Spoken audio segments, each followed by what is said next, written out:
As mesmas coisas que o Cássio sabe, o Walter sabe, Kaique sabe, Matheus sabe. Então, tratando todos iguais, dando os mesmos trabalhos, as mesmas ideias, porque Kaique, terceiro, quarto goleiro, não sei, precisou entrar no jogo. E se ele não está trabalhado, se ele não está sabendo o que tem que fazer? Então, pode ter certeza que 60%, 70% do sucesso de um clube, já ouvi falar que até empresas também, tá, vem da gestão. Né? Teve uma outra pergunta em cima disso? Desculpa. Tudo que eu ouvi sobre esse cara, e no meu primeiro ano como técnico, tive muita preocupação no começo do ano. Eu já falei isso várias vezes, das informações que eu busquei em Porto Alegre e Belo Horizonte. O que estão arrumando para mim, imaginei. Será que já deram entrada no contrato desse homem? Voltar atrás? Mas desde a Flórida, cara, muito positivo. Positivo demais, ajudando, trabalhando, buscando. Sofreu muito no início, porque eram 6, 7 meses sem jogar. E a gente sabe o quanto que é ruim para um profissional ficar tanto tempo assim sem jogar. Mas ele é a cara desse grupo, cara. Não sou eu, não. Tá? Ele é a cara desse grupo aí, porque que cara positivo. E lembro quando eu fui tirar ele do time depois do jogo, acho que contra o Santo André, que eu pus o Casim faz jogo. Foi o que mais falou no vestiário, cara. O que mais falou. Aí foi se mostrando, sabe? O grupo foi se mostrando, um correndo pelo outro. Falo muito pouco com eles. Final de oração assim para uma partida, deixo eles falar. Já falei demais até a pré-eleição. Né? Então, muito orgulhoso assim por ter esse grupo trabalhando comigo. Fábio aqui, boa noite, parabéns pelo título. Eu queria que você falasse um pouquinho da importância dos derbys no seu ano. É possível dizer que o derby do Paulista transformou vocês, o elenco e a torcida, e o agora recente transformou aquele momento ruim? Se os derbys, na verdade, foram os momentos mais importantes que você viveu nesse sentido de acender a chama de novo e etc. Alguns de vocês traz matérias ou comentam, né, que internet, que a gente vê alguma coisa ou recebe alguma matéria, dizendo que clássicos é um campeonato à parte, né? Escutei isso várias vezes. Quantos clássicos foram no ano? 13? 7 vitórias, 5 empates e 1 derrota. Né? Acho que a maior média, acho que só perde um ano, né?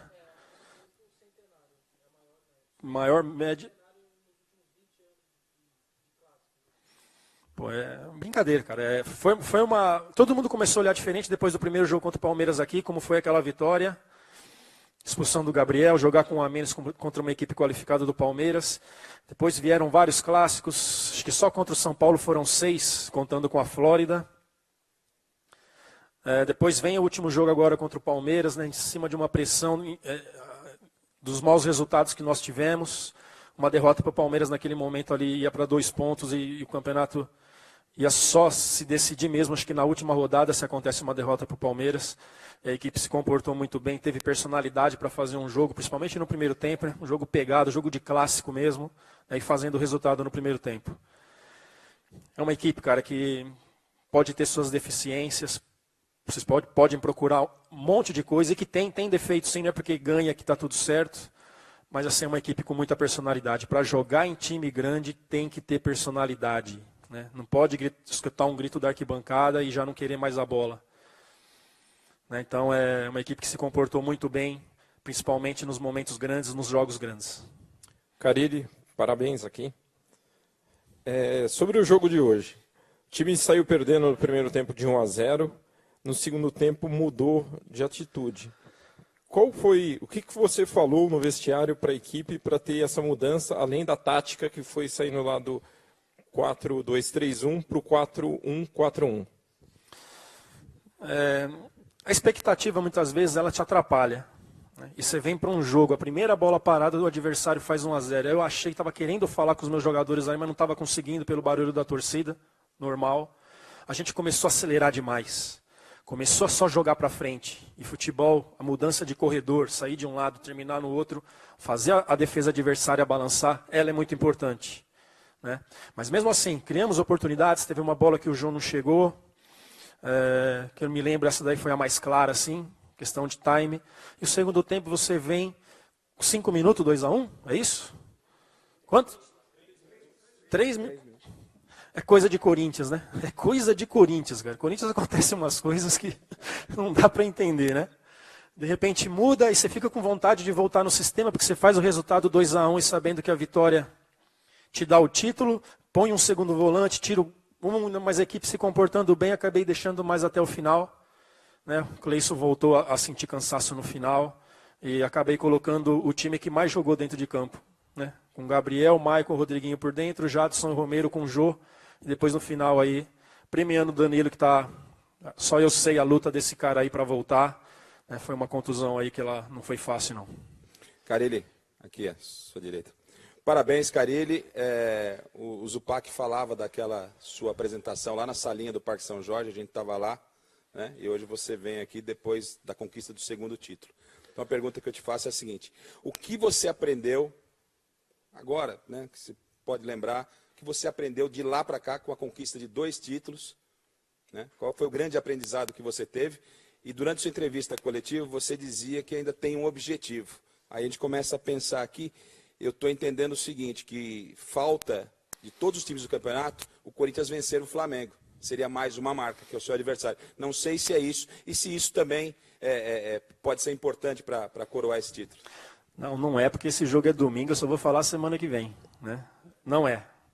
Fazer vocês quebrarem bem a cabeça. Né?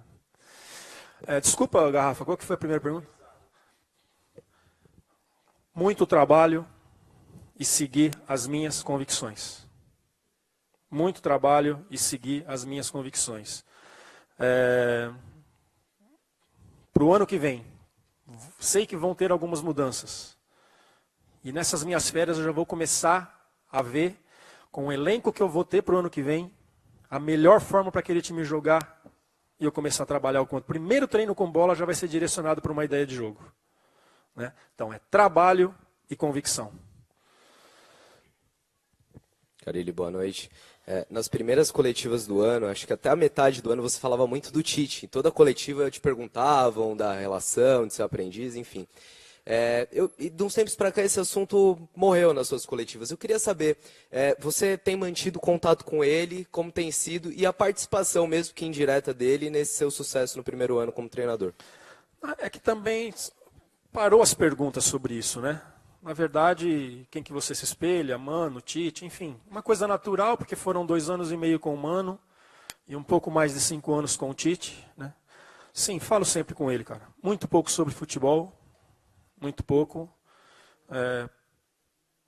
Mesmo porque se eu perguntar, ele vai falar, para dar uma resposta dessa tem que estar vivendo o dia a dia. Hoje o grupo é muito diferente do que ele pegou aqui no Corinthians, né?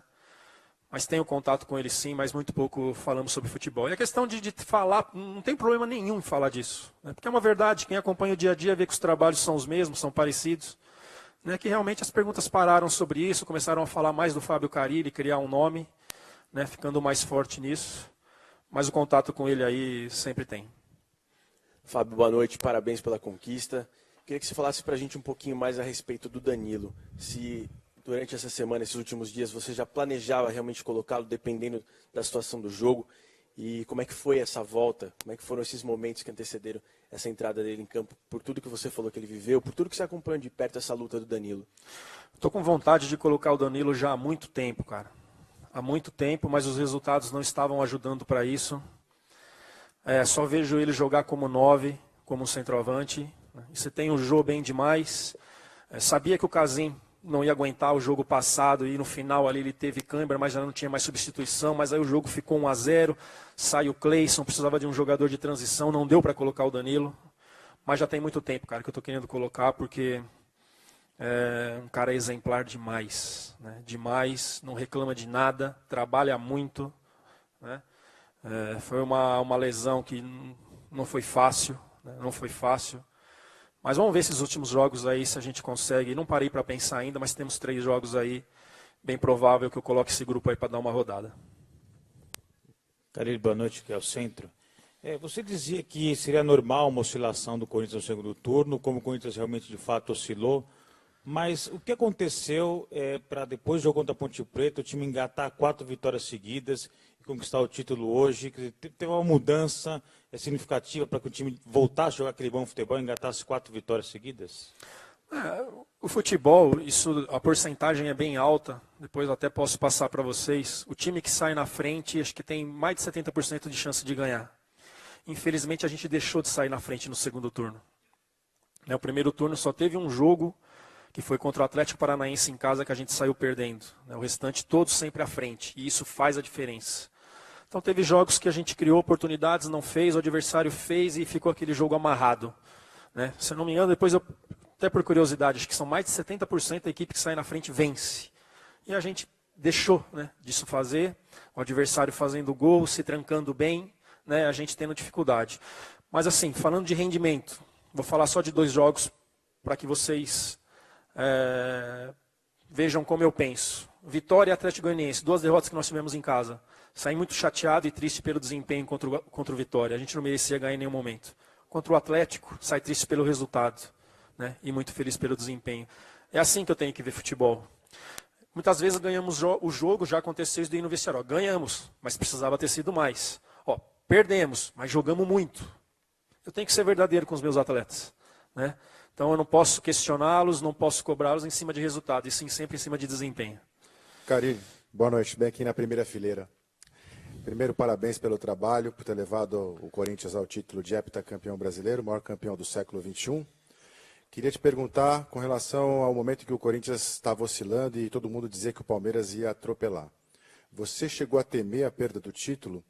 E como que foi esse trabalho do emocional do Corinthians, com os jogadores do Corinthians, para encarar o grande rival e depois fazer aquela partida tão especial e o Corinthians engatar essa sequência de vitórias? Olha, o campeonato sempre teve muito aberto até a rodada passada. Quando você vem para 4 jogos, aí 12 pontos com 10 de distância, ali, sinceramente, a gente tranquilizou. Tranquilizei mesmo. Então, sempre teve muito aberto. E eu sempre venho aqui e falei, a vantagem é boa, mas não tem nada decidido ainda, vai decidir na parte final do campeonato. Eu lembro que antes do Campeonato Brasileiro eu falei, quero chegar nas 8, faltando 8 rodadas embolado com os primeiros ali. E de repente a gente disparou. Questão de trabalho, não mudei nada, cara. Não mudei uma vírgula. Tanto no campo como dia a dia ali. Que a resposta foi tão boa, foi tão ótima com o Paulista e com o primeiro turno, que eu não sabia se uma mudança naquele momento ali seria bom. Então procurei fazer as mesmas coisas, os mesmos trabalhos, com as mesmas ideias, e o resultado voltou a aparecer aí nessa reta final, que foi muito importante. Fábio, eu fui fazer uma matéria em Sertãozinho, na época da final do Campeonato Paulista, e fiquei perguntando para os seus amigos ali histórias de você, alguma coisa que ninguém tinha contado ainda. E disseram que ninguém tinha história, porque você sempre foi o certinho da turma, você era o único que não bebia, que não fazia nada. Hoje é dia de abrir a exceção? Eles não têm nenhuma história minha, mas o que eu tenho de história deles, cara, que eles bebem, tá ali, ó, Gilberto, Leandro, Marioto, Caverna, Caverna, Aranha, Pinhata, que foi meu técnico de futebol de salão lá em Jogos Regionais Abertos, Negrete, Mazer, tá faltando alguém? Derboni, Adriano. Pô, a gente assim Arley, faltou alguém aí? Du, Ricardo Prati, palmeirense. Desculpa. Então, eu sempre fui assim mesmo, cara. Eu tive um técnico chamado Ernesto Paulo, no Juventus aqui de São Paulo. E a gente tinha uma afinidade muito grande naquele grupo também. E ele sabia quando a gente ia sair, Aí ele falava assim, Fábio, vai? Vai. Que bom que ele traz vocês de volta, que o Fábio não bebe. Então, nunca bebi mesmo na minha vida. Não tenho nada contra quem bebe, nunca tive vontade. Nunca bebi. Mas eu tenho história demais desse pessoal aí. Qual é o ano da festa esse ano, né? Sexto ano aí que a gente conseguiu reunir um pessoal aí. Tem um amigo de vocês aqui que faz parte desse grupo também, que é o Rosa. Acho que vocês conhecem, que é lá de Sertãozinho também, o André. Vai passar 30 dias com a gente lá também. O pessoal se junta em dezembro ali para ficar junto mesmo. As esposas dos caras aí querem morrer quando a gente chega na cidade, que os caras somem. Mas é muito bom. Pessoas aí que a gente tem muita história assim, história de vida. Posso contar a história de cada um aí. É muito legal ter eles aqui hoje, representando um monte de amigos que eu tenho em Sertãozinho,